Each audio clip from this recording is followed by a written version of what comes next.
한국인과 네안데르탈인. 14. 도구와 불사용. 2. 언제부터 도구를 사용했을까? 도구의 제작은 도구 제작과 관련된 각종 정보를 기억하고 손과 눈의 조화로운 놀림을 가능하게 해주는 상당한 수준의 지능이 없으면 불가능한 일이다. 이것은 당대의 사람의 신체 조건이 자연계에서 결코 뛰어난 것은 아니지만 가장 원시적 단계부터 이미 지능에 있어서만은 어떤 동물보다도 앞섰음을 말해준다. 더구나 계속적인 도구 제작은 두뇌 활동을 끊임없이 자극해 지능 발달에 중요한 역할을 했다. 즉 지능과 도구 제작은 서로 계속적으로 상승작용을 하여 서로를 발전시켰다. 학자들은 인간의 진화 과정에서 인간의 조상들이 언제부터 도구를 사용했느냐를 밝히기 시작했다. 우선 원시 인류가 도구를 필요로 한 것은 맹수와 맞서 싸우기 위해서가 아니라 식량 채집을 위해서라고 분명히 선을 그었다. 즉 열매를 따거나 뿌리를 캐고 혹은 맹수가 잡아먹고 남은 동물 사체에 붙어있는 살코기를 떼어내는데 도구를 사용했다는 것이다. 그럼에도 불구하고 인류학자들이 주목하는 것은 아무리 단순하게 보이더라도 그런 도구들이 아주 오래전부터 일정한 방법에 의해 일정한 꼴로 계속 반복적으로 만들었다는 점이다. 물론 그 발전의 속도는 매우 느리지만 여하튼 현대의 인간이 되기에는 충분했다. 인간의 선조가 사용한 것이 분명한 석기류가 70여만 년 전에 북경 원인이나 100만 년 전에 검은 모루동굴에서도 발견되었으므로 최소한 100만 년 전으로 올라가는 것은 당연한 추정이다. 그러나 학자들은 진화 계통도로 미루어 이보다 훨씬 오래전부터 석기를 사용했음이 분명하다고 예상했다. 그러나 진화 계통도상 인류의 조상들이 이들보다 훨씬 오래전부터 석기를 사용했다고 추정하면서도 증거가 발견되지 않아 함부로 석기 사용 연대를 올릴 수는 없는 일이었다. 학자들의 노고는 충분한 보상을 받았다. 약 250만 년 전 아프리카는 기후가 점점 건조해지면서 먹이를 구하기가 어려워 원시 인류들은 새로운 먹이를 구해야만 했다. 그때까지 먹지 않았던 단단한 열매를 깨고 뿌리를 파내어 먹었다. 그런데 이들 중에서 비교적 큰 동물의 고기를 먹으려면 이들 고기를 뼈에서 분리하는 것이 매우 유용함을 알았다.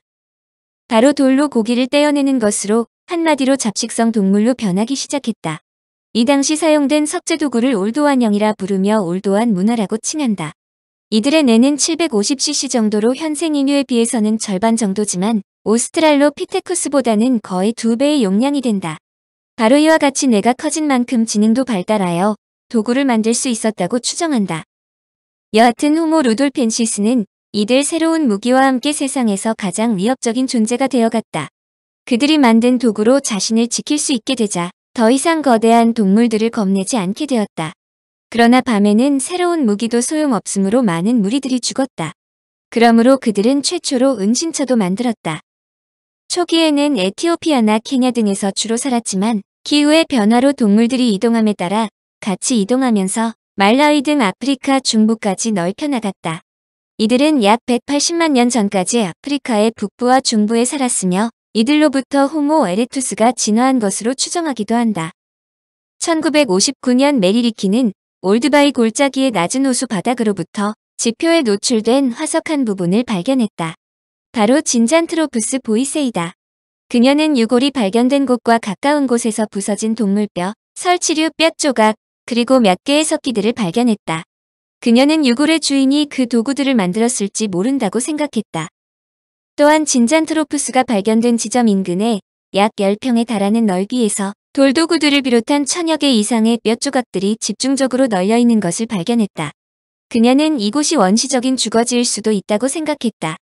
그녀는 거주민들이 음식을 준비하고 작은 동물들의 껍질을 벗기거나 고기 덩어리를 떼어내는데 돌조각을 사용했다고 설명했다. 그러나 일부 학자들은 그 주장을 흔쾌히 받아들이지 않았다. 그런데 1964년에 리키 부부는 올드바이 계곡에서 진잔트로푸스와 동시대에 살았던 7인 개체의 두개골 턱뼈와 두발, 손뼈를 발견했다. 이들은 호모 하빌리스로 명명되었는데 대략 200만 년에서 150만 년 전에 생존했던 것으로 추정한다. 이들은 120cm의 키를 가졌으며 서 있을 수 있고 걸을 수 있는 인간의 발을 가졌다. 진잔트로푸스와는 달리 그들은 곧바로 인류 최초의 도구 제작자로 인정되었다. 호모 루돌펜시스와 연대 차이가 다소 있지만 이들이 동시대에 함께 살았다는 것으로 추정하면 선후 문제는 큰 논쟁거리가 아니다. 여하튼 호로 루돌펜시스든 호모 하빌리스든 한마디로 인간 조상이 석기를 만들어 사용할 수 있는 연안이 획기적으로 상향 조정된 것이다. 학자들은 그들이 만든 돌 조각으로 동물들을 죽일 수도 있었다고 추정한다. 살아있는 동물을 잡을 수 있다는 것은 매우 중요한 일로 음식물의 폭을 넓혀 종족이 번성할 수 있는 유리한 위치를 차지할 수 있기 때문이다. 물론 아직도 호모 하빌리스가 도구를 사용한 최초의 인간류인지에 대해서는 논란이 계속되고 있다.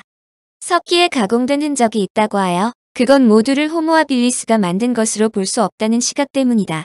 사실 유인원들이 날 있는 조각돌을 만들어 도구처럼 사용하기도 하며 일부 유인원들은 반사적인 행위로 돌덩어리를 깨뜨려 조각돌을 만들기도 한다. 호모 하빌리스가 만들었다고 추정하는 석기들은 의식적으로 만든 것이 아니라 반사적인 활동의 산물로 인정하는 것이다. 호모 하빌리스가 석기를 만들었다는 재주를 갖고 있더라도 아직 인간으로의 진화가 진행되었는지에 대해서도 논란 중이다. 그것은 두뇌를 볼 때 의식적인 활동을 진행하였다는 구조 형태적인 특성이 발견되지 않기 때문이다. 이것이 하빌리스 근처에서 발견된 석기를 의식적으로 만들 수 있었느냐 아니냐를 결정하는 데 어려움을 겪는 이유다. 호모 하빌리스의 인류학자들이 주목하는 것은 그들의 삶의 터전이 호모 루돌펜시스보다 훨씬 더 넓어 약 150만 년 전까지 동아프리카의 케냐와 탄자니아는 물론 남아프리카 지역에서도 살았기 때문이다. 그러나 인간이 석기를 만들 수 있는 재주를 갖고 있었다고 하더라도 초기 인류인 호미니드는 육상동물은 물론 공중의 맹금류에 쫓겨다니는 신세였다. 남아프리카 공화국 비트바터란트대 고고인류학자인 리 버거 박사는 1924년에 발견된 200만 년 전의 호미니드 두개골을 분석한 결과 독수리에 잡아먹힌 것으로 확인됐다고 밝혔다. 그는 특히 과거 맹금류들이 호미니드를 사냥했으며 이들의 공격에 대처하는 과정에서 인간 특유의 행태가 형성된 것으로 보인다고 지적했다. 그는 3살 반 어린이의 것으로 추정되는 이 두개골이 큰 새의 발톱에 채여 나무 위 둥지로 끌려가 잡아먹힌 뒤 두개골이 나무 밑에 떨어진 것으로 추정된다고 설명했다. 또한 공격 목표를 최소화하기 위해 직립보행 습관을 갖게 됐고 무리 중 가장 약한 개체를 노리는 맹금류의 습성에 대응하기 위해 집단 생활을 하게 됐다는 것이다. 불의 발명.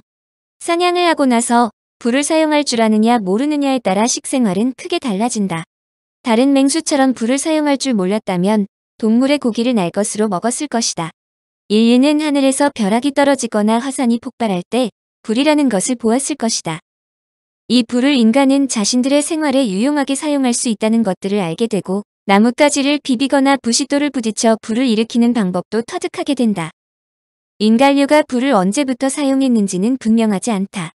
그러나 프랑스 마르세이유에서 얼마 떨어지지 않은 듀랑스강 협곡에서 발견된 동굴과 뼈들은 호모 에렉투스들이 인위적으로 불을 다뤘다는 결정적인 단서로 인정된다. 지상으로부터 깊숙이 내려간 동굴에서 석탄과 재, 불에 의해 그을려 금이 간 돌들, 그리고 화로가 1m 내에서 발견되었다. 학자들은 이곳에서 취합한 침전물들, 늑대와 큰 고양이과 동물들과 사라진 동물들의 뼈들에 남아있는 그을린 흔적에서 그 연대를 75만 년 전으로 측정했다. 학자들은 이들이 주식에 전혀 문제가 없었는데도 왜 다른 곳으로 여정을 떠났는지 그 실마리는 찾지 못했다. 보다 정확한 불의 확실한 증거는 중국 북경의 주구점에서 발견되었다. 주구점은 인류사에서 매우 중요한 유적인데 이는 북경 원인의 화석이 발견된 것은 물론 석기, 골기 등이 출토되었다. 그러나 학자들을 놀라게 한 것은 동굴 안에서 불을 사용한 흔적이 발견된 것이다.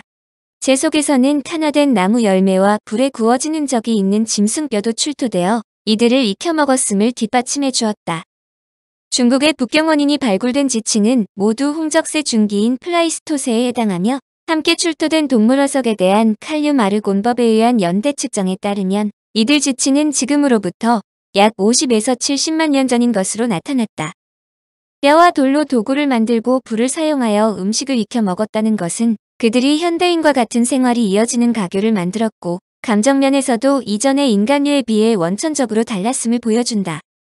물론 근래의 연구에 의하면 불의 사용은 약 100만 년 이상으로 거슬러 올라간다.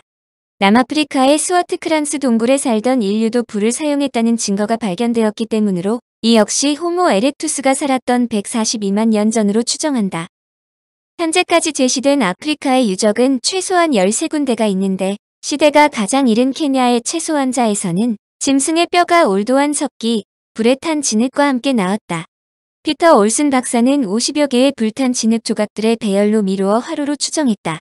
불의 발견은 인간과 여타 동물이 결정적으로 분류되는 계기가 된다. 불의 중요성은 인류에게 따뜻함 이상을 선물해 주었기 때문이다. 불을 발견하기 이전의 인간류들은 사실 동물 왕국의 일원일 뿐이었다. 그들은 건기에 물을 마시기 위해 다른 동물들처럼 순서를 기다렸다. 코끼리 떼가 지나가면 멀리서 관찰하고 코뿔소나 물소가 나타나면 길을 비켜줘야 했다. 특히 사자, 표범, 늑대나 곰과 같은 맹수들이 다니는 길을 감지하고 그 길을 피해 다녀야만 했다. 이들에 비해 절대적으로 열악한 상태의 인간류는 식물성에서 동물도 먹기 시작했는데 그들의 먹이는 새나 토끼와 같이 작은 사냥감이나 큰 동물의 새끼들이다.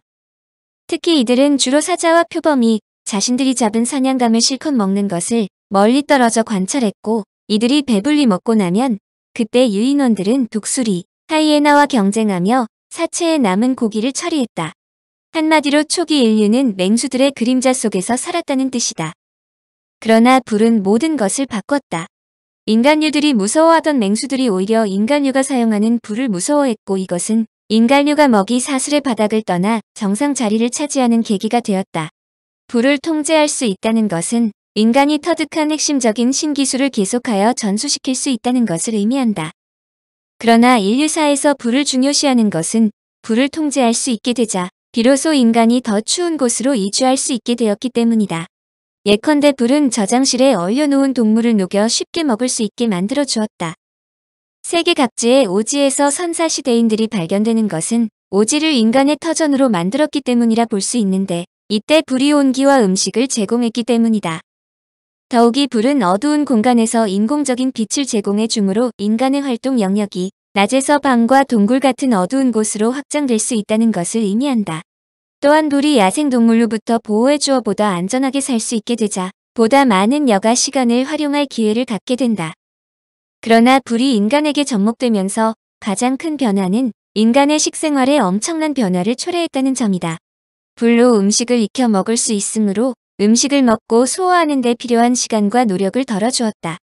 현재와 같이 진화된 인간이 태어나는데 불이 중요한 역할을 했다는 점은 아무리 강조해도 지나침이 없다.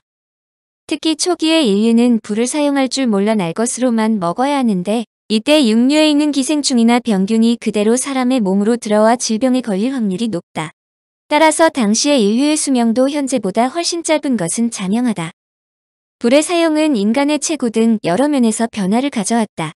음식을 익혀 먹게 됨으로써 소화 부담이 줄어들어 내장과 흉곽이 작아지고 골반이 상대적으로 좁아진 반면 턱 근육은 줄어들었으며 뇌의 용량이 커지면서 두개골의 크기도 점점 더 커졌다. 따라서 아기의 머리가 산도를 통과하기 힘들어져 자식의 출산에 심각한 문제가 발생하여 자연히 인간들은 아기의 두뇌가 다 커지기 전에 미숙아인 상태로 조산을 하게 되었다. 이것은 어미가 갓난아기를 스스로 생명을 지킬 수 있을 때까지 양육해야 한다는 것을 의미하므로 먹이를 구하기 어려워진다. 그래서 남자들은 자신의 자식을 낳은 여자와 자식을 돌보기 시작했고 이로써 가족이라는 개념이 생기게 되었다. 또한 공동의 적을 함께 보호하며 돌봐주면서 부모들의 권위가 발생하고 이웃도 생겨 공동체가 형성될 수 있었다. 청취자에게 원하는 것은 1. 구독 2. 좋아요